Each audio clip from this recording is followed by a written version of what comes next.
January. You go to the grocery store. Your usual cart of groceries costs $150. You notice prices are up a little. Eggs are more expensive. Bread costs more. You shrug it off. Prices always fluctuate. June. Same grocery store, same cart.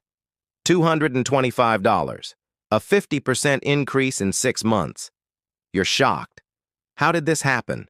When did everything get so expensive? This is what 20% annual inflation looks like at the personal level. Not in economic textbooks. Not in Federal Reserve reports. In your life. In your bank account. In the impossible math of trying to maintain your standard of living while your money loses value every single day. Let me show you exactly what happens when inflation hits 20%. Not the theory. The reality. Month by month. Dollar by dollar. Until you understand why inflation is the cruelest tax of all. The tax nobody votes for. The tax you can't avoid. The tax that destroys the middle class while politicians promise to help you. Month 1. Inflation is running at 5% annual rate. The Fed says it's transitory. Supply chain issues from the pandemic. Nothing to worry about. They're monitoring the situation. Your salary is $60,000 a year, $5,000 a month. Your expenses are $4,000, you save $1,000 a month. Life is manageable. Month 2. Inflation ticks up to 7% annual rate. The Fed says they might raise interest rates. They're watching the data.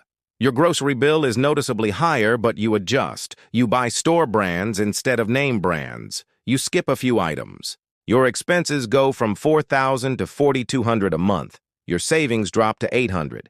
Month 3. Inflation hits 10% annual rate. Now the Fed is concerned. They raise interest rates 0.5%. The stock market drops. Your 401k loses value. But that's abstract. The real pain is in your daily expenses. Gas is 30% more than it was 3 months ago. Your commute costs an extra $100 a month. Expenses are now $4,500. Savings down to $500 a month. Month 4. Inflation accelerates to 15%. The Fed raises rates again, but it's not working. Prices keep rising. Your rent goes up 10% at renewal. Your landlord says their costs are up, so rent has to go up. That's an extra $200 a month. Your car insurance renews at 20% higher premium. Another $50 a month. Expenses are now $4,800. Savings are down to $200 a month. If you're watching your own expenses climb right now, drop a comment about what's hitting you hardest. And subscribe, because understanding how inflation destroys wealth is the first step to protecting yourself. Month 5. Inflation hits 18%. Your grocery bill has doubled from January. $250 for the same cart that cost $156 months ago. You start making choices. Cheaper cuts of meat, no more organic produce, store brand everything. Your utility bills are up because energy costs are soaring. Expenses are now $5,000 a month. You're no longer saving. You're breaking even. Month 6. Inflation peaks at 20% annual rate. You ask for a raise. Your boss says the company is struggling with rising costs. They can't afford raises this year. Maybe next year. You're making the same $5,000 a month you made 6 months ago, but your expenses are now $5,200 a month. You're going backwards $200 a month. You start using your credit card to cover the gap. Just temporary, you tell yourself, just until things normalize. The credit card has an 18% interest rate, but prices are rising faster than the interest on the card. It's cheaper to borrow than to spend your savings. That's the insane logic of high inflation. Month 7. Your savings account had $12,000 6 months ago. You've withdrawn $4,000 to cover the monthly gaps. You have $8,000 left. But here's the thing that nobody tells you about inflation. That $8,000 isn't worth $8,000 anymore. In real purchasing power terms, it's worth about $6,500. You've lost $1,500 in purchasing power without spending a single dollar. The money just became worth less by sitting in the bank. Your savings account pays 1% interest. Inflation is 20%. You're losing 19% annually just by saving. The safest financial behavior, putting money in savings, is now the most destructive behavior. You're being punished for being responsible. Month 8. You try to economize. You cancel subscriptions. Netflix, gone. Gym membership, gone. You stop eating out completely. You drive less to save gas. You lower the thermostat in winter to save on heating. You're cutting everything you can cut. But prices on necessities keep rising. Food, rent, insurance, utilities, gas, the things you can't cut. Your expenses are now $5,400 a month. You're going backwards $400 a month. Your credit card balance is up to $2,500. Month 9. Your company finally gives raises. You get 5%. Your salary goes from $60,000 to $63,000 annually.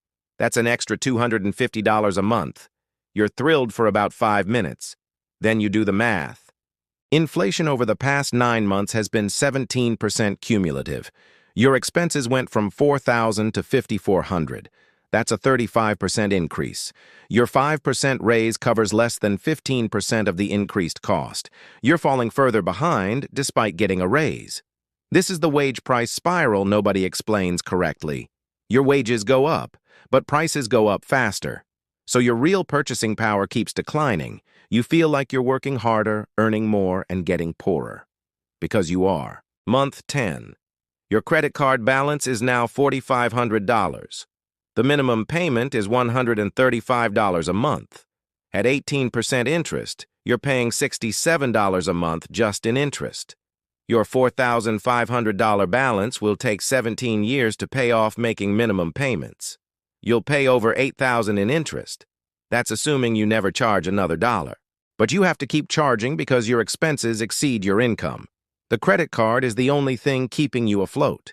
This is how inflation destroys families. Not dramatically, slowly, month by month, until debt becomes the only option. Month 11. Your car needs repairs. The transmission is failing. The mechanic quotes $2,800. A year ago, it would have been $2,200. But parts and labor are up 30% because of inflation. You don't have $2,800. Your savings are down to $4,000. Your credit card is maxed out. You put the repair on a new credit card, 0% interest for 12 months. You tell yourself you'll pay it off before the promotional rate ends. You won't. Nobody ever does. That's how they get you. Month 12. 1 year of 20% inflation. Let's review the damage. Your salary went from $60,000 to $63,000, a 5% increase. Your annual expenses went from $48,000 to $65,000, a 35% increase. A year ago, you saved $12,000 annually. Now you're going backwards $2,400 a year. Your savings are nearly depleted. Your credit card debt is $7,200. Your purchasing power has been destroyed. But here's the twist. The twist nobody talks about. If you have a mortgage, you're actually winning. Let me explain why. A year ago, your mortgage payment was $1,800 a month. That was 36% of your $5,000 monthly income. Today, your mortgage payment is still $1,800, but your income is $5,250, so your mortgage is only 34% of income. In real terms, your mortgage payment has declined because your debt is fixed in nominal dollars. As prices rise and your income rises, the real burden of your debt shrinks. Inflation destroys savers and rewards borrowers. If you bought your house 3 years ago for $400,000 with a 3% fixed mortgage, you're laughing. Your home is probably worth $550,000 now. Your mortgage balance is $375,000. You have $175,000 in equity. Inflation handed you a $150,000 gift. Meanwhile, your responsible friend who saved diligently and rented, planning to buy when they had a bigger down payment, just watched their purchasing power evaporate. Their $100,000 in savings is now worth $80,000 in real terms. The house they wanted to buy went from $400,000 to $550,000. They're further from home ownership than they were a year ago despite saving aggressively. This is the cruelty of inflation. It punishes virtue and rewards leverage. The person who borrowed heavily and bought assets wins. The person who saved responsibly and waited loses. The system is designed backwards. Year 2 of 20% inflation. You finally understand what's happening. You can't save. Saving is suicide.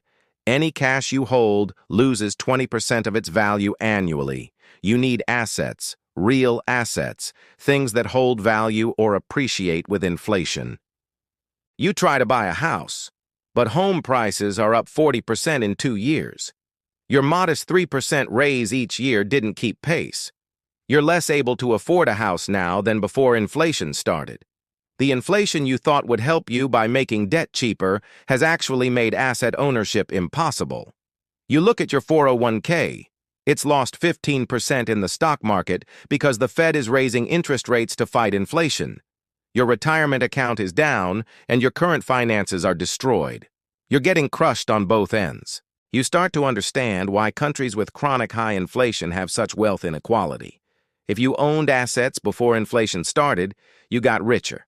Real estate appreciated. Stocks eventually recovered. Commodities soared. But if you were just starting out saving in cash working for wages, you got destroyed. Inflation is regressive. It hurts the poor and middle class far more than the rich. The rich own assets. The poor and middle class hold their wealth in savings and earn fixed wages. Inflation transfers wealth from workers to asset owners, from young to old, from savers to borrowers. The government says they're fighting inflation. They raised interest rates. But that makes your life harder too. Your credit card interest rate went from 18% to 24%. Your car loan costs more. Your student loans cost more if they're variable rate. The cure for inflation punishes you as much as the disease. This is why inflation above 5% is catastrophic for average people. It's not just that prices go up, it's that wages never keep pace. It's that saving becomes impossible. It's that debt becomes necessary. It's that asset ownership becomes unreachable for the next generation. 20% inflation for 2 years means prices increased by 44% cumulative. If your wages increased 15% cumulative, you lost 25% of your purchasing power. You're a quarter poorer than you were 2 years ago despite working the same job and getting raises. And here's what terrifies anyone who studies economic history. Once inflation reaches 20%, it's extremely hard to stop. The psychology changes. Everyone expects prices to rise, so they buy now instead of later. That increased demand drives prices higher. Workers demand bigger raises to keep up. Companies raise prices to cover wage costs. It becomes a self-reinforcing spiral. The Fed can break it by raising interest rates high enough to cause a recession. But that means unemployment. That means your company laying people off, possibly laying you off. The cure for inflation is economic pain. Deliberate, intentional economic pain. So your choice becomes continued high inflation that erodes your wealth daily, or a recession that might cost you your job. Those are the options, both bad. No good choices. That's what happens when inflation gets out of control. The government will blame corporations for price gouging. They'll blame supply chains. They'll blame Russia or China or oil companies or grocery stores. They'll blame anyone except the actual cause, which is too much money chasing too few goods, which is what happens when governments print trillions of dollars to pay their debts. Inflation is a hidden tax, a tax on everyone who holds dollars, a tax on savers, a tax on wage earners, a tax that requires no vote, no legislation, no approval. Just a printing press and a government that spends more than it collects. If this opened your eyes to what's really happening with inflation, subscribe and share this with someone who thinks their raise was a win. Hit that bell, because understanding these economic patterns is how you survive them. The system is transferring your wealth to asset owners, and you need to understand how before you're permanently left behind.